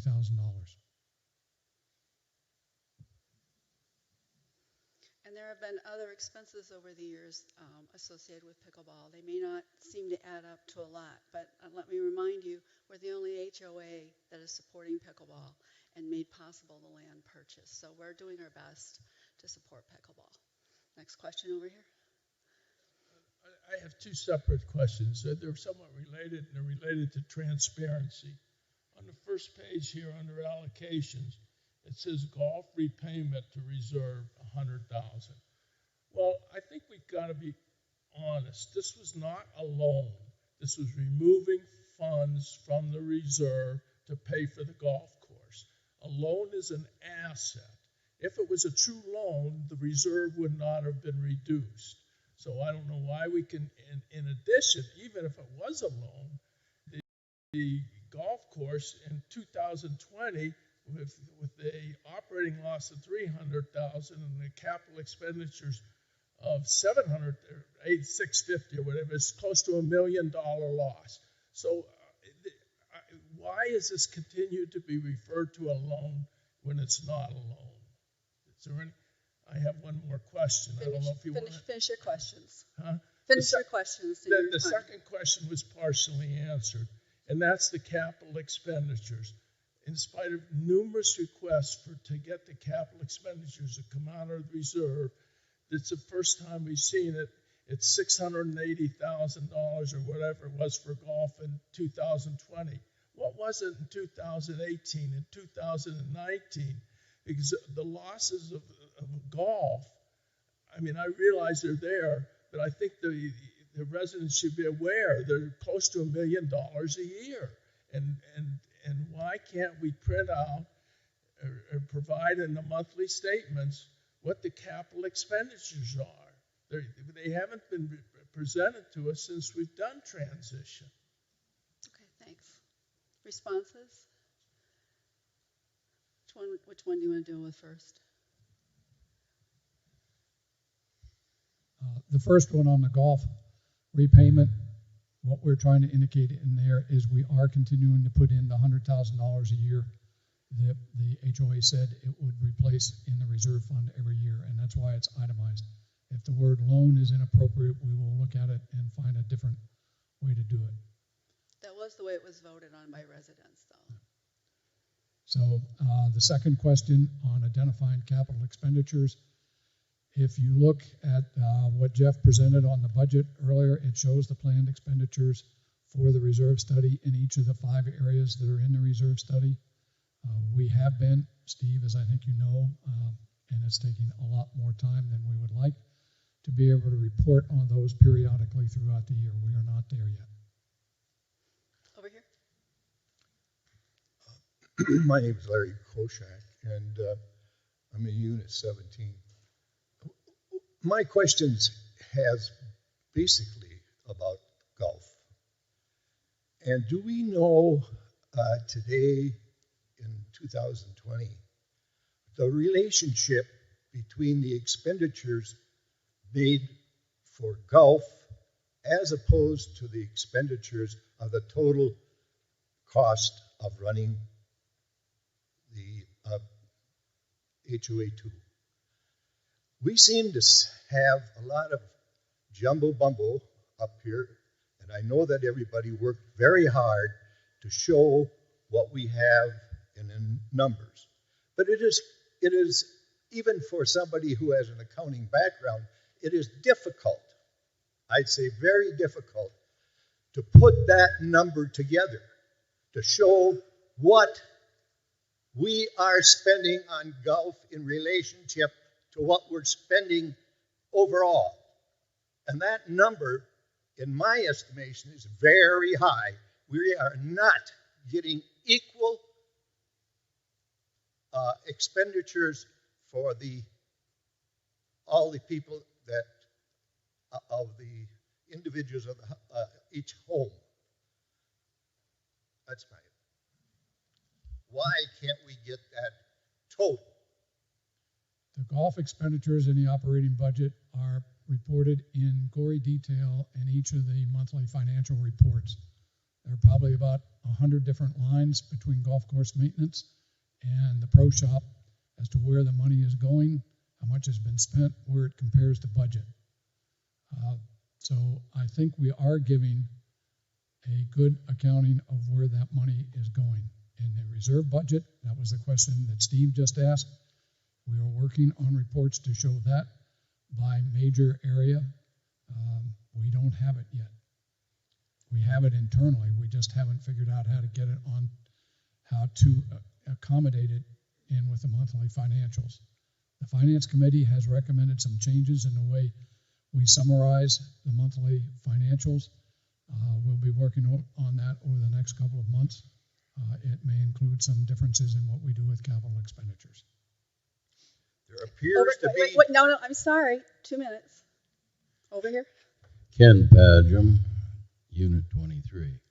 Let me help out just a little bit and encapsulate what that gentleman was trying to express.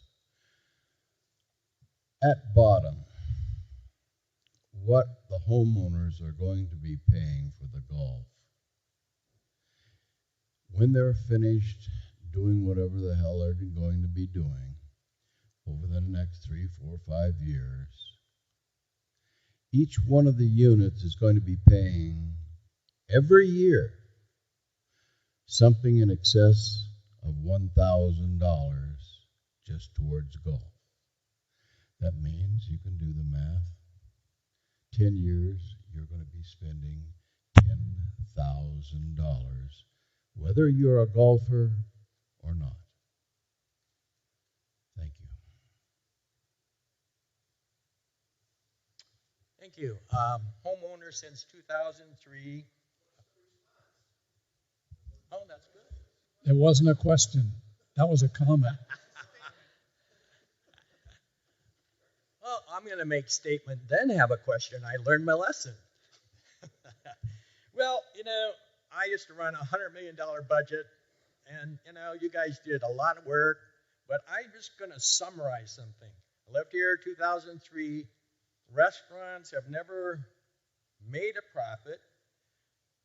Why are we going to invest in all these restaurants about $808,000? Even I can answer that one because the residents want them. We actually closed the Mesquite for a time, and the howl was incredible. Let me comment. I lived here since 2003, and the Mystique was great, and then you closed it, then you remodeled. Why? There was not, and then the chef changed every 1 year. Here, private sector would not, 2003 now, they would not keep losing money. They would give it to somebody else to run. They are amenities. They are what our residents want. This is, if you want to call it a municipality, I mean, it's a small town. It's something that we subsidize from the beginning. The subsidies come down as much as possible every year. But you're right. They're never going to make money. Yes, and, you compare it to other HO. I go to HO homeowner associations every year. They get money differently from their restaurants. The golf courses, which I got a number here, it loses $332,000, and you want to spend another $560,000. A lot of communities make the golfers, the people who live along the golf courses, pay for those improvements, which no other people do not benefit from. Why is that? Why don't we have a different system of paying for these amenities? Are you suggesting that we have a different set of dues for each household, depending upon where they live? Yes, that's what a lot of places do. I know people do it all other places. Yes. I've not run across it personally. Damon, have you? Well, not in HOAs. We're like a country club and a small town. I can think of 2 of them in Bend, Oregon. Okay, I would be interested in learning more about how they do it. What we're hearing and seeing is more HOAs are closing down restaurants to be able to do it. And I'm going to have to ask you out of respect to everybody else. Your 2 minutes are up. Oh, I'll get back in line. Okay. Ken Powers, Unit 32. Everything I was going to say, the guy in the red hat, except for a few things. We have paid for all of our pickleball courts. And I want to thank the board for accepting it. And I saw golf mentioned almost 18 times, the pickleball once on the last slide. Thank you. Okay, thanks. Over here. Real quick, on your 3.5% fee, Arco gas stations have done that for years, and guess what? I don't shop at Arco gas stations. Other places have attempted to do it over the years, and guess what? I don't shop at them. I think you're going to find out you may gain a little bit on the deal, but when all's said and done, it's going to impact it. I think it's, charge whatever you're going to charge, and that's fine, but don't be tagging on these extra fees. I think you're cutting off your nose to spite your face, so to speak. Okay, thank you. There have definitely been concerns with that specific argument as we have gone through the discussions. Hello, I'm Phil Knoll from Unit 29. If I understood Jeff right, that administration costs are about 24% of our budget. How does that compare with other communities?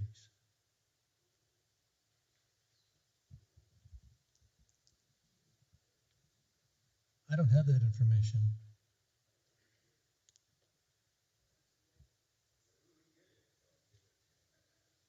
I suppose if we did some research on the discovery of other people's financials, we could break that down, but I don't have that currently available. Okay. The reason I asked the question was, it seems to me like we were a little top-heavy on administration. John Treby, Unit 47. I would like to commend the board and the Finance Committee. Doing a budget is a tough thing. I've done a few in my day, and I reviewed a few in my day, and I think you've done a good job presenting it. I do have a couple of questions. One is, what is included in lifestyle? That's question number one. And question number two, if I look at the August year-to-date numbers, which you provide on the website, it would appear that in the area of facilities, fitness and lifestyle, and common area maintenance, we're running positive variances. And congratulations to Damon and the crew for that. But each of those areas shows about a 10 to 17% increase in the budget year 2020, and I'm wondering why. Most of that is staffing. We've been understaffed in facilities all year. Common area has been one down most of the year. We're adding 3 different units next year for common area, plus the common area landscape task force initiatives that the board has put a bogey number in for additional land maintenance. Does that answer all of it? What was lifestyle? What is lifestyle? The department itself. That's actually the setup, the banquet setup. It's CJ that does the room scheduling, and 4 housemen that do the setups for all the meetings and all the banquets and everything for the community. They don't bring in hardly any revenue. Some of the contractors that utilize the ballroom do pay their 20%, like Jazzercise is the best example. So it's not necessarily a revenue generating department. It's the department that basically supports everything that the residents want to do with the amenities on site as far as banquet and room setup. Gotcha. Thank you. Thanks. Over here. Hi.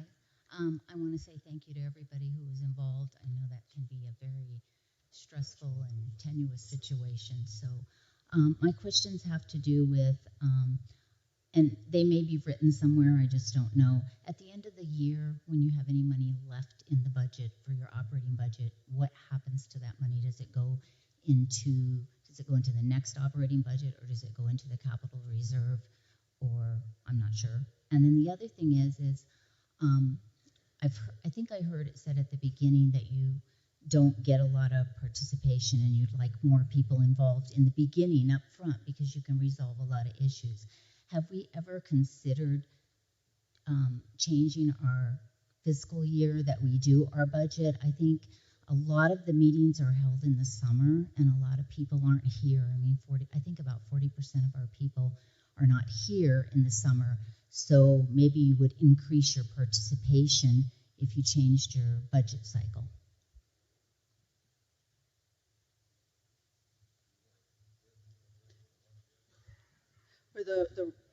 So far, the balance at the end of the year has not been very big. That's one of the things we're trying to at least give ourselves some flexibility on. It would roll but over the answer if it is was. it would go into the operating account at the Alliance Bank, which is where we operate all of our operating funds out of, and it would stay there. If it were significant enough, we would look at whether or not it offsets some of the next year or following year expenses, but so far it has, at least in my 2 years of involvement, it hasn't been there. And the fiscal year, Yeah, the fiscal year is the same as our tax year, correct? Yes, the fiscal year and the tax year are the same. The meetings that we held that were open were in mid-September and early October, when a lot of people are starting to come back. We hold the town hall, obviously today, and there's one final wrap-up on, I think it was the 6th of November. So right now, that's 4 opportunities where homeowners do get a chance to come and say, we can still make changes on the 6th of November. After that, it gets very difficult because after that, the board makes final decisions, and then we take the budget to the board meeting in November the 19th, I believe it is. We need to go over here. Thank you. Well, I have to say the golf committee has done a great job of trying to generate golfers. But my question is, there's a lot of people, especially new people, they don't golf anymore. How can you get revenues from other sources than golfers? There's a lot of people who would probably pay some money to do other activities on the golf courses when the golfers are not out there. And the golf committee has looked at that, and they'll be coming forward with a whole set of marketing recommendations. The honest to goodness truth is we didn't do a whole lot of marketing this year because we had problems that we didn't want to bring people here to charge them to play and to see and then go back and say, don't go there. Things are better now, and they're bringing forward a whole set of marketing recommendations that I think both internally and externally will drive some golfers, including doing a better job of exposing our new residents and future residents, potential residents, to our golf courses.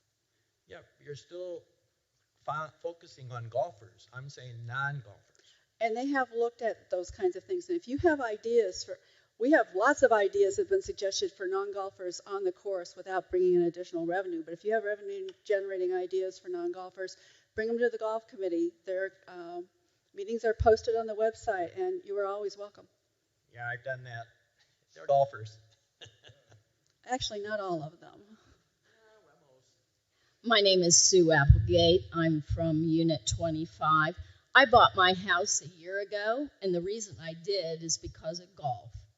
So I think that people have to realize that that is the real advantage of buying here in Saddlebrook. And the golf course that we played last winter is a lot different than what it is now. And if you're going to attract golfers, you have to invest in it. So that's just my comment. Okay, thanks. I would remind people there are more than 1,600 golfers in HOA 2. And I don't know how many hundreds of homes on the golf course, whether they golf or not. We all have a property investment in the golf courses. Hi, good morning. Joe Coachella, Unit 48. Great effort. Brett, you basically answered all my questions. Almost. Almost. But one thing about the golf expense, we're learning from transition that we had a subsidy from Robeson, and Robeson probably cut corners in taking care of the golf course and other things too. And so now we're going to have to pay the piper. My question, I have a question and a comment. My question is about community service fees. I understand, we have expenses and we have to cover them, so I understand where you're coming from. It's 25% over the next 2 years and 37% over the next 5, so that will continue to compound on itself. But that's the way it is. So we have to look at how we can control things. But this is my question, and then I'll have a comment after that, if I may. In years 4 and 5, the rate of increase drops to 4 and 3%. Could you shed some color on why you believe that we can stabilize at that rate? And Joe, I need you to go ahead and make your comment now within your 2 minutes, please. Oh, okay. And then my comment would simply be that this is our offering. This is what we have. I think we should focus on taking care of and maintaining what we have. And I think we should really think twice before we start building buildings or multi-use things and creating greater expenses before we really try to get a grip on where we are. At some point, we're going to affect the marginal homeowner through community service fee increases. I don't know where that is, but it's out there somewhere. So thank you very much for your efforts. Wonderful presentation. And let me talk to the out years. What we're trying to do is get our staff stabilized so that we're looking primarily at inflation in the out years. Also, later on, we will have finished with some of the major changes on the golf course. At least that's our current plan. Whether it will take 4 or 5 years or maybe 3 years, we don't know. It depends upon how the soil evolves with the treatments. We will certainly have gotten the reserve fund to where we will be closer to a steady state funding along the lines of what the reserve advisors who did the study recommended. And so could there also be a little bit of wishful thinking? Yes. So it's a goal that we're trying to see if we can make happen. And that's why we put it out. I don't think anybody wants to see the kind of raises we feel that are needed over the next 2 years to continue to propagate out in the future. So I don't know if that answers your question, Joe, but that was the thinking in our minds as we went to that. The numbers work out, but it depends on being able to control some of the expenses in those outer years. And as I mentioned earlier when I was briefing, right now none of this plan addresses either a significant recession or hyperinflation or interest rates like we had in the late 70s and early 80s.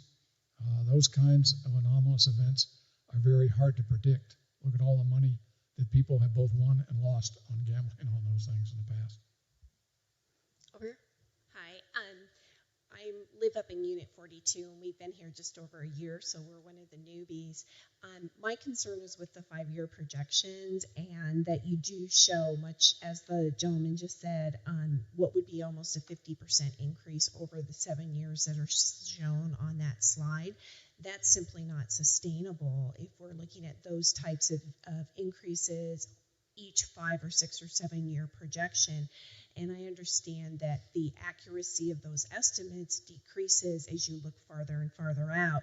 As you've said, you don't know about a recession, you don't know about economic turmoil, things that could happen that could affect that. So I'm very concerned about the 5-year projections. I'm also concerned about the fact that there is a point, you mentioned the Mesquite restaurant and how important that was to residents. Several people have talked to the golf courses or pickleball. There is a point where you have to look at your expenses and look at what's paying for itself or not paying for itself. I'm not a pickleballer, I'm not a golfer, I haven't eaten at the restaurants, but I'm continuing to pay to fund them. I also have my own pools, so I don't use the pools. I mean, we moved here knowing that we weren't necessarily participating in those things, but when you see a projected 50% increase over the next 5 years, that's a tough pill to swallow. The other question that I have all that's is, has there been any consideration in turning some of the roads over to the county, or is that even a possibility? If that is a large expenditure, is there some reason you can't explore that? I've seen that question asked before. If they become public, all the golf courses have to become registered vehicles with specific safety equipment to obey all the state laws. We have not explored that. It may be something to look at, but there are, at least as far as I understand it, some significant consequences toward it. I'm not sure why the county would want them. Yeah, that. I mean, frankly, if I was a county official, I'd be saying, "Are you kidding me?" But let's go over here. 2 quick questions. You mentioned some money that was not shown in the budget, but you were going to utilize related to paving the road coming into the pickleball courts once they're done. How does that work if it's not in the budget? And number 2, you mentioned November 6th as the date for the last finance committee meeting. Can you tell me time and location? I'm not sure about the time and location. I'm going to go back real quick to planned unit developments that became prevalent in this nation 40 years ago. They became prevalent because counties and municipalities approved them with the caveat that they would never take care of their roads. This is a nationwide thing. It cost way too much money. Sun City, Oro Valley, when it was developed, they were never part of the city of Oro Valley. I mean, they were always part of the city of Oro Valley's roads, or when Oro Valley annexed them, actually, let's phrase it that way, they automatically took the roads to annex them for their tax base. That was part of their negotiation deal. And what was the last one? In terms of the pickleball road is in the roads budget. Right. Yes. It's in the reserve money for roads. Okay. So it's coming out of the reserve budget then? Correct. Okay. And that's correct. It is an existing road. What I meant was you can't see a line item. Right. We don't line item for every different road that we work on. And the November 6th meeting? You'll have, if you go online, all the meetings for all the committees are posted online on the website, and you'll find it there. And it will also be announced in the Monday message. It is Don't on have the that 6th. off the top of my head. It is on the 6th. The final time has not been determined. It depends upon how much work we think we have to do. Over here. Yes, Don Grimm, Unit 45. Kind of an observation / question. As you've gotten into year 2 of the transition, as you look back at prior notes, planning documents, etc., about the transition, and does anybody have any knowledge as to HOA 1 and perhaps other ropes and transitions that a common thread may run through them, which is understated capital needs and underfunded operating budgets? And we're now just coming to that realization. I mentioned when I talked what I've been told about HOA 1 and their transition. I'm told there was a $4,000 transition charge per rooftop. I've not seen that documented. I also mentioned, which I have seen documented, that from 2005 through 2013, 8 years, they had assessments every year that totaled like $3,300. So we could conclude from that they were underfunded and understated as far as their operating and capital reserves. I would leave that to them to answer. I do know they went through transition more abruptly than we did. We spent considerable time planning, so I would hope that our issues will be substantially less than that. Okay, thank you. Okay. Again, Ken Padgham, Unit 23. Brett, in looking at that 5-year plan, the reserve advisors had in the out years some $2 million devoted towards the irrigation system being remodeled or refurbished. And in your plan, I don't see that $2 million. Can you elaborate on that? Yes, Ken. We looked at that there in the recommendation that the reserve advisors gave us. There was about $2.3 million between 2022 and 2023 to replace the in-ground irrigation system at Mountain View. We have not moved that in time, but what we've done is looking at finance over a period of time. That has 2 aspects of it, one good, one not quite so good. It smooths out. You lost the bump, which Ken just pointed out is one of them. On the other hand, it costs more. In the numbers that you saw, I estimated the interest rate for that financing would be 8% over 5 years. I hope we can do a lot better than that, but that's what's in the numbers. Now, the preserve, you can't see it because it's out in 2030, and it's exactly the same issue. And when we get closer to that, I would certainly consider that, well, I won't be sitting in this chair at that time, but we will certainly look at that. Another smaller spike that you really can't see in these macro charts is golf carts. The reserve study calls for replacing the golf carts in either 21 or 22 at the cost of $500,000. That's a big chunk in 1 year. The golf course folks are already looking at an alternative for leasing. We'll see how that works out. So we are trying to do some of these things that take some of these huge peaks and valleys that if you go through and you plot the reserve study, the reserve advisors don't do that for you. That we'll be able to smooth it out and have more stability. Okay, we need to go to the next questioner. Okay, well, just one last comment.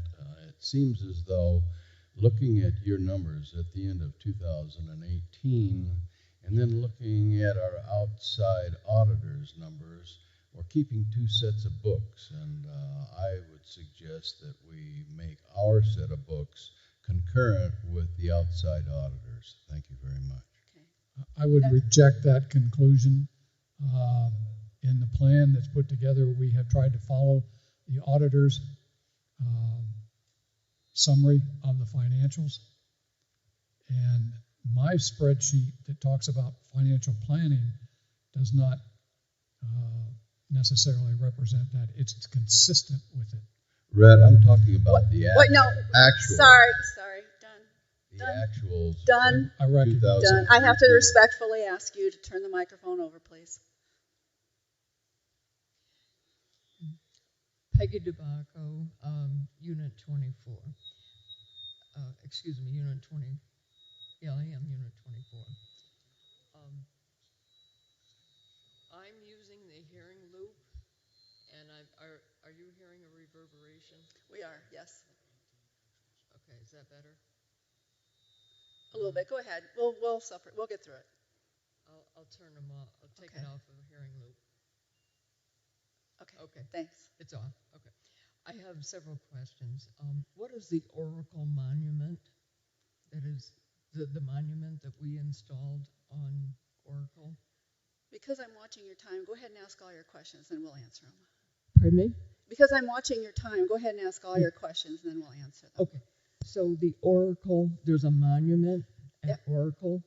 What is that? Next question. Okay. All right. Next question is the HOA2 credit card. I use my card to access activities. I lost it one time and found it. I'm worried about security, and that's why we didn't put it as we can charge on it, because I'm afraid. So if you can say, advertise a little bit better of what happens if someone misplaces their card, because you have to have it with you all the time. Sometimes it's in your pocket and falls out. What are the plans for the golf shop remodel? Replacement golf clubs, $5,000. How many sets of golf clubs are we going to be purchasing? That seems very high. And the last question is, on the budget, it says it's a 1% increase. And I know you've said it's going to be a 15% increase for us, which is what I figured. I just wondered why it says 1%. Thank you. The Oracle Monument is when you come in off of Oracle Road onto Saddlebrook.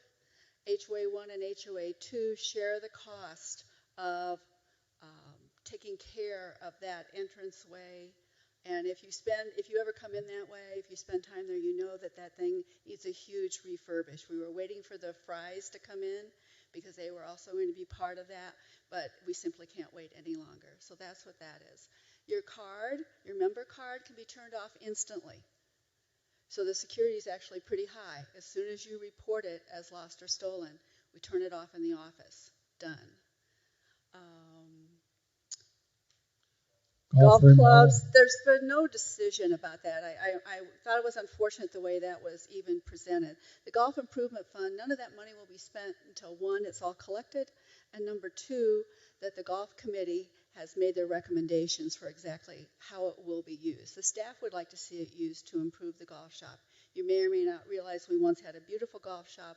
We moved it because we were going to build another smaller one, which is in keeping with industry standards. It turns out, though, that we bid that at the wrong time, just as all the trades were getting their work, and it came in at more than double the expected cost. So we have a makeshift shop, and certainly a lot of staff and people would like to see that upgraded in some way. Don't know yet what that would look like. The last question had to do with, Rental clubs. yeah, rental clubs, but the same thing. Right, we haven't decided yet. No, rental clubs we've not decided. We're looking at 6 sets. There'll be 3 at each golf shop. They are, a decent set of golf clubs, bag and all, is $1,000 to $1,200. That's with our discounts through our distributors. We may only get 4 sets. That's kind of the golf committee has input along with staff to how this money will be spent out of the GIF. This is not a slush fund for staff by any means. It's going to be golf committee recommendations that spend this money. We do have a full breakdown. If you'll email me, I can send you a breakdown of what the golf shop renovation entails. There's 15 or 20 different items, from fixtures to storage for drawers and stuff like that. Some TVs, like we have a TV in the Preserve Clubhouse or golf shop that people sit and watch all the time, actually when tournaments are on. So I can send you a breakdown. It's pretty detailed on the actual renovation. Yeah, but again, those are proposed, not decided. And then the 1% versus 15%. I'm not sure what that question is. I'm not sure what the 1%. The dues increase is 15%. And actually, I didn't show any percentages in my budget. You just use numbers. Oh, it is 1.15 on that chart. Probably just a mistake. What I'm seeing in the handout, it's 1.15. That's the multiplier. It's 15%.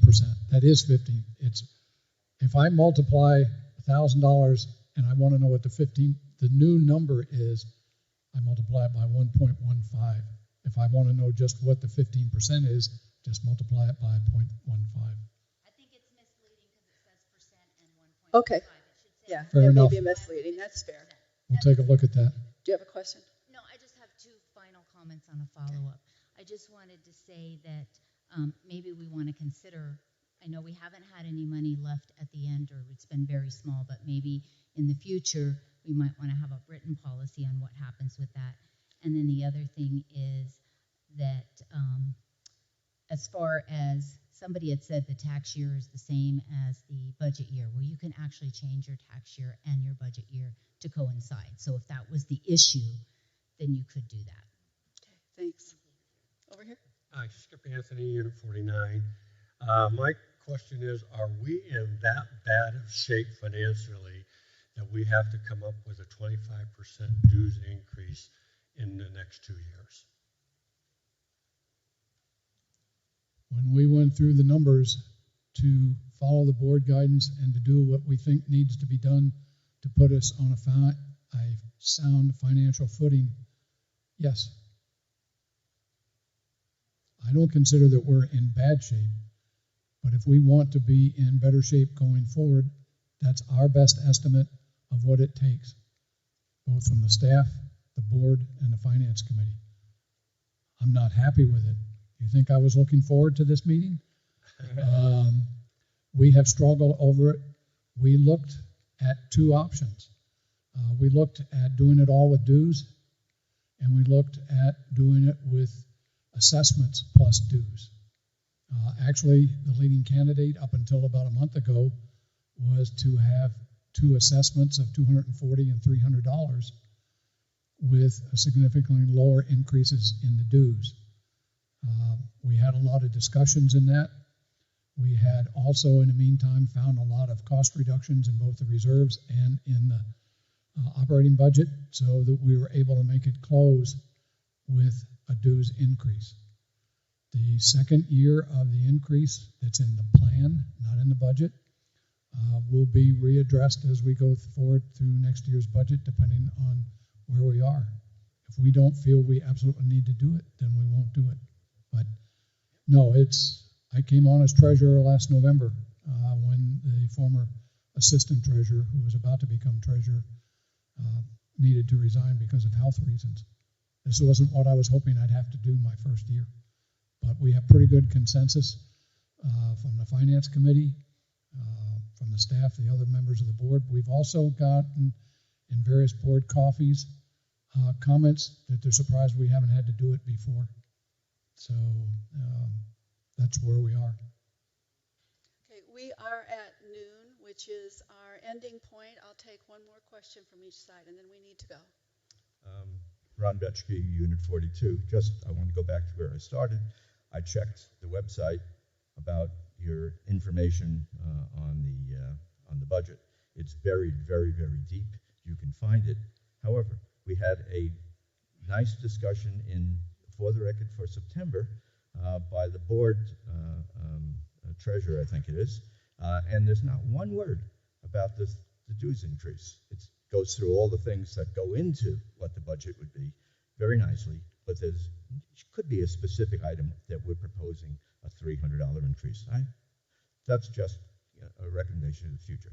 My question is, why suddenly have we adopted a reserve study that's so at variance with the previous reserve study, and the same thing for the roads? We had previous studies done professionally, approved by SCPO, paid for by SCPO, approved by the board, and suddenly we have a new study that's dramatically different. And why would the new study be considered as the basis for going forward rather than the old study or some combination of the two which reflects it? I just think that we could be doing a more sound job of figuring out what our needs are than just adopting a higher level to start from. What we are doing in taking the most recent reserve study is taking the most recent reserve study. The reserve study that was done in 2016 did not consider the golf courses. At that time, we had no plans to purchase them. We didn't know when we were going to go through transition, and so it was not included. The golf Excuse me, Ron. The golf study was done by the golf committee, and so that should have included everything that you're considering now. Ron, Okay. let him answer the question, please. Let him answer the question, please. We have gone back and looked at what the golf task force recommended in comparison to the most recent reserve study. Several people spent most of the month of April going through in detail this year's reserve study, making recommended changes. They looked at the golf task force recommendations at the same time. So the other thing is, and I'll let Joyce was on it, so I'll let her speak in just a second. The 2016 reserve study was using a 2011 road study. And so we've updated this year to do 2016, the 2017 M3. The most important part is that each year we look at what the reserve study says we need to do and critically evaluate, do we really need to do it this year, or can we move it down the road, or can we alter it in some way? And, oh, by the way, is there something else we should be doing because it started turning south previously? So I think throughout the community, we've done a pretty good job of scrubbing those expenses. Okay, one last question. Okay, actually I have two. What happens to the feedback today, and do the homeowners get to ever vote on these increases? The feedback goes back to the Finance Committee, and you heard that they'll be meeting on November 6th.